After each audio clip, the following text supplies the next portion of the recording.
Hello नमस्कार दोस्तों, मैं इंद्रेश कुमार एजुकेशन सेंटर में आप लोगों का स्वागत करता हूं। हम पढ़ रहे हैं संविधान सीरीज के अंतर्गत हमने संविधान का इतिहास देखा, संविधान का संक्षिप्त परिचय देखा। अब हम पढ़ रहे हैं संविधान सभा का गठन या निर्माण।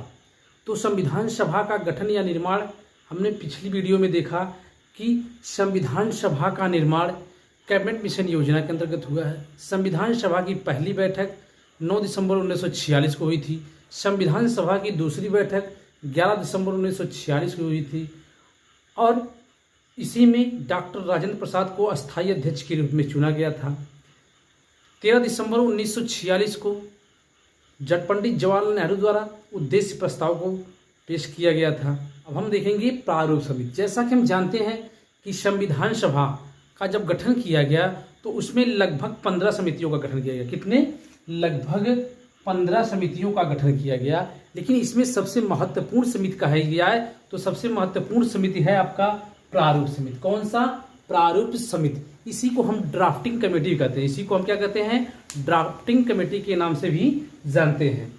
तो सबसे पहले हम आज देखेंगे कि प्रारूप समिति में कितने सदस्य थे, इसका निर्माण कब हुआ था। तो देखेंगे प्रारूप समिति, इसको हम क्या कहते हैं? Drafting committee. जैसा कि हम जानते हैं प्रारूप समिति का निर्माण या प्रारूप समिति का गठन 29 अगस्त 1947 को हुआ।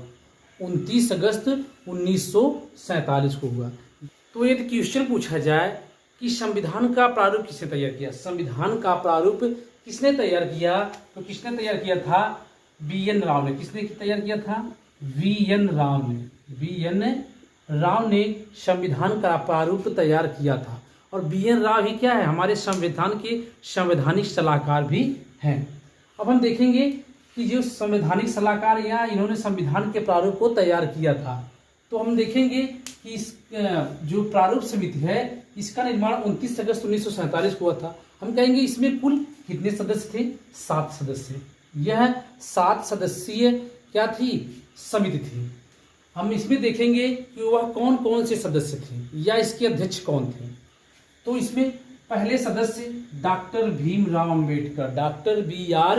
अंबेडकर, जो कि प्रारूप समिति के क्या थे? अध्यक्ष थे। जो कि क्या थे? प्रारूप समिति के अध्यक्ष थे। दूसरे हैं एन. गोपालास्वामी अयंगर, एन. गोपालास्वामी अयंगर। तीसरे कौन है? अल्लादी कृष्ण स्वामी अय्यर, अल्लादी कृष्ण स्वामी अय्यर। तो चौथे हैं आपके कन्हैयालाल माणिकलाल मुंशी, कन्हैयालाल माणिकलाल मुंशी। पांचवे हैं सैयद मोहम्मद सादुल्ला, सैयद मोहम्मद सादुल्ला। अब छठा देखेंगे एन. माधवराव, एन. माधवराव। पहले इसमें सदस्य कौन थे? वी.एल. मित्र, वी.एल. मित्र क्या थे? पहले सदस्य थे, लेकिन इनके पद रिक्त होने के बाद या इनके पद छोड़ने के बाद किसको सदस्य बनाया गया? एन. माधवराव को सदस्य बनाया गया। सातवें हैं आपके डी.पी. खेतान, डी.पी. खेतान। और डी.पी. खेतान की सन 1948 में क्या हो जाती है? मृत्यु हो जाती है। तो उनके स्थान पर टी.टी. कृष्णामाचारी, टी.टी. कृष्णामाचारी को प्रारूप समिति का क्या बनाया जाता है? सदस्य बनाया जाता है। तो हम देखते हैं कि जब हम प्रारूप समिति पढ़ते हैं, जब हम प्रारूप समिति पढ़ते हैं तो इसके अध्यक्ष कौन है? Doctor B R. अंबेडकर या डॉक्टर भीमराव अंबेडकर। तो डॉक्टर भीमराव अंबेडकर के बारे में कुछ महत्वपूर्ण तथ्य जानेंगे जिससे कि इनसे जितने भी क्वेश्चन बनते हैं उसको हम कवर कर सकें। तो डॉक्टर भीमराव अंबेडकर के बारे में हम जानेंगे तो हम देखेंगे डॉक्टर बी.आर. अंबेडकर के बारे में पहला पॉइंट है आपका कि वह प्रारूप समिति के अध्यक्ष थे। प्रारूप समिति के अध्यक्ष कहा जाता है कि doctor B R. Ambedkar, doctor Bhimrao Ambedkar पहली बार चुनाव उन्होंने कहाँ से लड़ा था? पहली बार चुनाव उन्होंने बॉम्बे से लड़ा था। कहाँ से? बॉम्बे से लड़ा था। लेकिन क्या है, यहाँ इनको क्या मिली? हार मिली। यहाँ इनको हार मिली। तो वह पुनः क्या करते हैं? वह पुनः दूसरी बार क्या करते हैं? वह दूसरी बार कहाँ से चुनाव लड़ते हैं? बंगाल से। कहाँ से? बंगाल से चुनाव लड़ते हैं। और क्या होता है यहाँ पर? क्या होता है? इनको जीत मिलती है। इनके क्या मिलती है? जीत मिलती है। और इनको क्या होता है? संविधान सभा का सदस्य बना लिया जाता है। इसके बाद यह बंगाल से चुनाव लड़ते हैं और जीत जाते हैं। और संविधान सभा के सदस्य भी बन जाते हैं। लेकिन जब देश का विभाजन होता है, जब भारत का विभाजन हो जाता है भारत और पाकिस्तान के रूप में, भारत और पाकिस्तान के रूप में, यदि कहा जाए कि जो यह भारत का विभाजन हुआ या किस योजना के अंतर्गत हुआ, तो वह योजना है आपका लॉर्ड माउंटबेटन योजना। लॉर्ड माउंटबेटन योजना, यह लॉर्ड माउंटबेटन योजना के अंतर्गत भारत का विभाजन हुआ किसके रूप में, इंडिया और पाकिस्तान के रूप में। अब हम देखेंगे यह लॉर्ड माउंटबेटन योजना कब आई थी, तो कहेंगे लॉर्ड माउंटबेटन योजना 3 जून 1947 को आई। 3 जून 1947 को आई थी। तो कहा जाता है कि जब 3 जून 1947 को भारत का विभाजन हुआ, तो जो यह बंगाल से, या जो डॉक्टर भीमराव अंबेडकर ने जिस बंगाल के जिस क्षेत्र से निर्वाचित होकर आए थे, वह क्या हुआ, वह क्षेत्र जो है आपका चला गया कहाँ पर, पाकिस्तान में।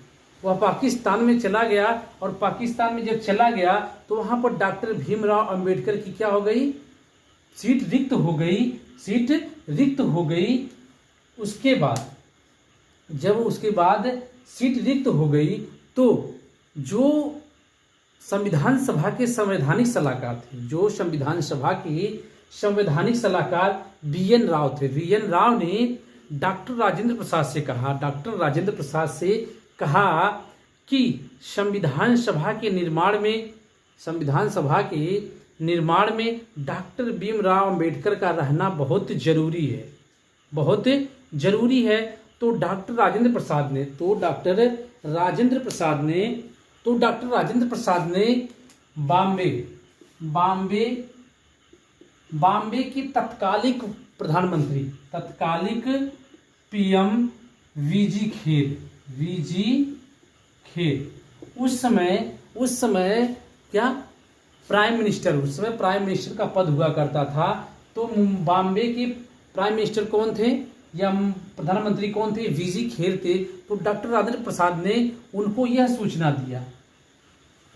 सूचना दिया कि संविधान सभा के लिए डॉक्टर भीमराव अंबेडकर की सदस्यता बहुत ही जरूरी है। तो वहां पर VG खेर ने बॉम्बे में डॉक्टर भीमराव अंबेडकर के लिए एक सीट रिक्त कराई, और उस पर डॉक्टर भीमराव अंबेडकर को चुनाव लड़ाया गया, और इसके बाद वहां से उनको जीत हासिल होती है और वह पुनः संविधान सभा के सदस्य बन जाते हैं। तो सवाल यह उठता है कि जो यह सीट रिक्त हुई वह किस सदस्य के स्थान पर रिक्त हुई, या किस सदस्य ने अपने सीट को छोड़ा। तो कहेंगे M.R. जयकर। कौन, M.R. जयकर नाम के एक सदस्य थे, उनको क्या किया गया, उनको पद से हटाया गया और सीट रिक्त कराई गई। तो वहां से डॉक्टर भीमराव अंबेडकर चुनाव जीत कर आते हैं और संविधान सभा के पुनः सदस्य बन जाते हैं। यदि सवाल उठता है कि यह जो बंगाल की उनका निर्वाचित क्षेत्र था उसका नाम क्या था, तो उसका नाम था जयसूर कुलना। जो बंगाल का जो डॉक्टर भीमराव अंबेडकर का निर्वाचित क्षेत्र था वह उसका नाम था जयसूर कुलना। यह क्या हो गया, जयसूर कुलना क्या हो गया, वर्तमान में कहाँ पर है, पाकिस्तान में है। एक सवाल और बनता है, एक महत्वपूर्ण सवाल बनता है कि यह जो प्रारूप समिति है इसको हम किस नाम से जानते हैं, ड्राफ्टिंग कमेटी के नाम से जानते हैं, और एक नाम से जानते हैं उसको कहते हैं पांडुलेखन समिति भी कहते हैं। प्रारूप समिति को पांडुलेखन समिति भी कहते हैं, चाहे पांडुलेखन समिति कहें, चाहे प्रारूप समिति कहें, या ड्राफ्टिंग कमेटी के, तीनों एक ही बात है। तो जब 3 जून 1947 को भारत का विभाजन हुआ, तो जब भारत का विभाजन हो गया तो उस समय कहेंगे कि संविधान सभा के सदस्यों की संख्या कितनी बची। तो जब भारत का विभाजन हुआ, विभाजन के बाद सदस्य कितने हुए, कितने सदस्य बचे, 324 सदस्य बचे। कितने, 324 सदस्य बचे कब, विभाजन के बाद। अब कहा जाता है यह जब विभाजन हुआ तो कहा जाता है 31 अक्टूबर 1947 को संविधान का क्या हुआ, पुनर्गठन हुआ, पुनर्गठन किया गया, पुनः गठन किया गया कब, 31 अक्टूबर 1947 को। उसके बाद सदस्य कितने बचे, संविधान सभा में कुल 299 सदस्य बचे। कितने, 299 सदस्य बचे। कहा जाता है कि यह जो 299 सदस्य बचे, यह जब संविधान को 26 नवंबर 1949 को जब लागू किया गया या पारित किया गया, तो उस समय 299 से 284 सदस्यों ने ही क्या किया, हस्ताक्षर किया या भाग लिया। यदि कहा जाए कि यह जो संविधान सभा है, इसमें कहा जाए कि इसमें कुल कितने अधिवेशन हुए, तो इसमें कुल 12 अधिवेशन हुए। कितने, 12 अधिवेशन हुए। यदि कहा जाए इसमें कुल कितनी बैठकें हुई, बैठक 105 बैठक। कितनी, 105 बैठक हुई। यदि कहा जाए कि इसमें कुल कितने वाचन हुए, तो 3 वाचन हुए। टोटल कितने वाचन हुए, 3 वाचन हुए। अधिवेशन का जो है कहीं कहीं क्या दिया होता है आपको, 11 भी दिया होता है, लेकिन कहीं कहीं 12। लेकिन वास्तविकता क्या है, हम सही क्या मानेंगे, आपका अधिवेशन कितना हुआ था, 11 + 1। 11 + 1 मैंने क्यों लिखा, क्योंकि 11 पहले हुए थे, लेकिन जो 24 जनवरी 1950 को संविधान सभा की अंतिम बैठक होती है, और इसको भी क्या किया जाता है, इसको भी अधिवेशन में काउंट किया जाता है। तो कितने हो जाते हैं, 12 हो जाते हैं। तो टोटल अधिवेशन 12, बैठक टोटल कितनी, 105, और वाचन कितने हुए, 3 वाचन है। कितने वाचन हुए,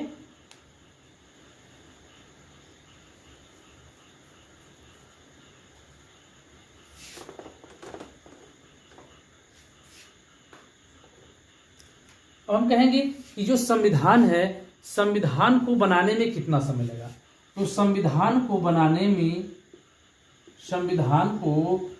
संविधान के निर्माण में 2 वर्ष 11 माह 18 दिन 2 वर्ष 11 माह 18 दिन का समय लगा किसको, संविधान को बनाने में। इसके बाद संविधान सभा की अंतिम बैठक, कहेंगे संविधान सभा की अंतिम बैठक कब होती है, 24 जनवरी 1950 को। 24 जनवरी 1950 को क्या होती है, अंतिम बैठक होती है।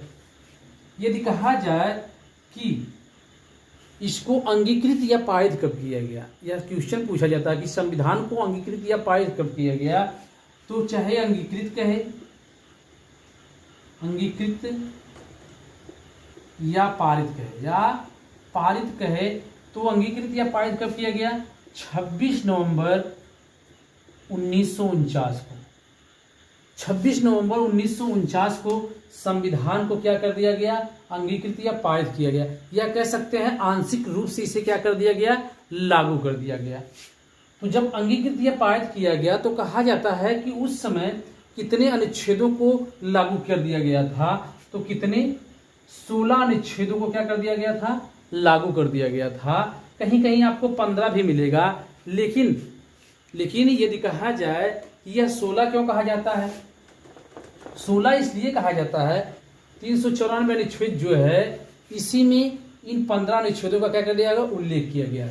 तो कहा जाता है कि यह 16 कैसे हुई, तो यह जो 16 या जो 394 अनुच्छेद, यह स्वयं भी क्या हुआ, 26 नवंबर 1949 को ही लागू किया गया। तो इसको काउंट करेंगे, कितने हो जाते हैं, 16। तो क्वेश्चन पूछा जाए कि 26 नवंबर 1949 को जब संविधान को आंशिक रूप से लागू किया गया, तो उस समय कितने अनुच्छेदों को सक्रिय कर दिया या लागू कर दिया गया, तो कितने, टोटल 16। यदि कहा जाए कि इन टोटल 16 अनुच्छेदों का उल्लेख किसमें है, तो अनुच्छेद 394 में इसका उल्लेख मिलता है। तो हमने देखा कि 24 जनवरी 1950 को संविधान की अंतिम बैठक होती है, और संविधान की अंतिम बैठक जब होती है, तो उसी में डॉक्टर राजेंद्र प्रसाद को राष्ट्रपति के रूप में चुन लिया जाता है। राष्ट्रपति के रूप में क्या किया जाता है? चुन लिया जाता है, ना कि इनका चुनाव हुआ था बल्कि चुने गए थे। कब? 24 जनवरी 1950 को। और यदि कहा जाए कि संविधान को पूर्ण रूप से कब लागू कर दिया गया? पूर्ण रूप से लागू किया गया 26 जनवरी 1950 को।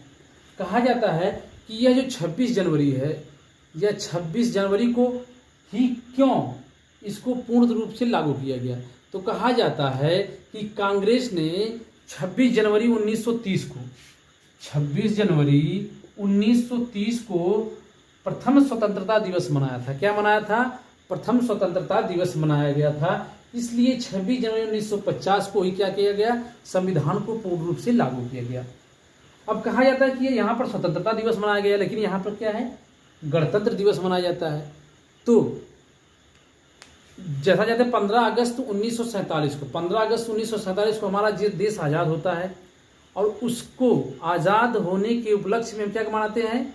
स्वतंत्रता दिवस मनाते हैं। तो कहा जाता है कि यह जो 26 जनवरी 1930 को स्वतंत्रता दिवस मनाया गया था, इसकी महत्ता कम ना होने पाए, इसकी महत्ता कम ना होने पाए, इसके लिए महत्ता कम नहीं होने पाए, इसके लिए 26 जनवरी को ही निर्धारित किया गया कि यदि स्वतंत्रता दिवस नहीं मनाया जा रहा है तो संविधान सभा को पूर्ण रूप से लागू करके हम गणतंत्र दिवस ही मना सकते, जिसकी 26 जनवरी की महत्ता बनी रहे। तो कहा जाता है कि पूर्ण रूप से 26 जनवरी 1950 को लागू कर दिया गया। तो कहा जाता है कि जब संविधान पूर्ण रूप से लागू हुआ तो उसमें कितने अनुच्छेद थे, या मूल संविधान में कितने अनुच्छेद थे? तो कहेंगे उस समय 395 अनुच्छेद थे। यदि कहा जाए कि वर्तमान में कितने हैं, वर्तमान में हम कह सकते हैं 450, 460 या 470 भी कह सकते हैं। यदि देखी जाए कि मूल संविधान में भाग कितने थे, भाग देखेंगे तो मूल संविधान में कितने थे? 22 भाग थे। कितने? 22 भाग थे। यदि कहा जाए कि वर्तमान में कितने हैं, तो वर्तमान में आपके 25 भाग हैं। कितने भाग हैं? 25 भाग हैं। यदि कहा जाए कि मूल संविधान में अनुसूची कितनी थी, अनुसूची कितनी थी, तो कहेंगे 8 अनुसूचियां थी। लेकिन वर्तमान में कहा जाए तो 12 अनुसूचियां हैं। वर्तमान में कितनी अनुसूचियां हैं? 12 अनुसूचियां हैं। कहा जाता है कि जब यह संविधान पूर्ण रूप से लागू हुआ तो उस समय सदस्य संख्या कितनी थी? 299 सदस्य संख्या थी। लेकिन कहा जाता है जब पूर्ण रूप से लागू हुआ था तो उस समय 284 सदस्यों ने ही भाग लिया था, या 284 सदस्यों ने क्या किया था? संविधान पर हस्ताक्षर किया। अब कहेंगे कि जब संविधान सभा या संविधान जब पूर्ण रूप से लागू हुआ तो उसमें मूल कर्तव्य था कि नहीं था, या मूल संविधान में कितने मूल कर्तव्य थे? तो कहा जाता है कि उस समय मूल कर्तव्य नहीं था। मूल कर्तव्य क्या था? 0 था। तो मूल संविधान में मूल कर्तव्य नहीं था, बल्कि 42वां संविधान संशोधन 1976 द्वारा 10 मूल कर्तव्यों को जोड़ा गया। 42वां संविधान संशोधन 1976 के द्वारा 10 मूल कर्तव्यों को क्या किया गया? जोड़ा गया। और कहा जाए कि वर्तमान में कितने हैं, तो 11 मूल कर्तव्य हैं। 11 मूल कर्तव्य हैं। और जब यह जो 11वां मूल कर्तव्य है, इसको सन 2002 में 86वां संविधान संशोधन द्वारा क्या किया गया? शिक्षा का अधिकार जो है मूल कर्तव्य, इसको क्या किया गया? 42वें संविधान संशोधन 1976 के द्वारा जोड़ा गया। और यह किस समिति की अनुशंसा पर जोड़ा गया? तो स्वर्ण सिंह समिति के आधार पर मूल कर्तव्य को जोड़ा गया। तो आज के लिए बस इतना ही दोस्तों। जो महत्वपूर्ण बचे तथ्य हैं कल कवर करेंगे, तो इसलिए चैनल पर यदि पहली बार विजिट कर रहे हैं तो चैनल को सब्सक्राइब करें, बेल आइकन को जरूर दबाएं। वीडियो अच्छा लगे तो शेयर करें, कमेंट करें और लाइक करें। जय हिंद दोस्तों।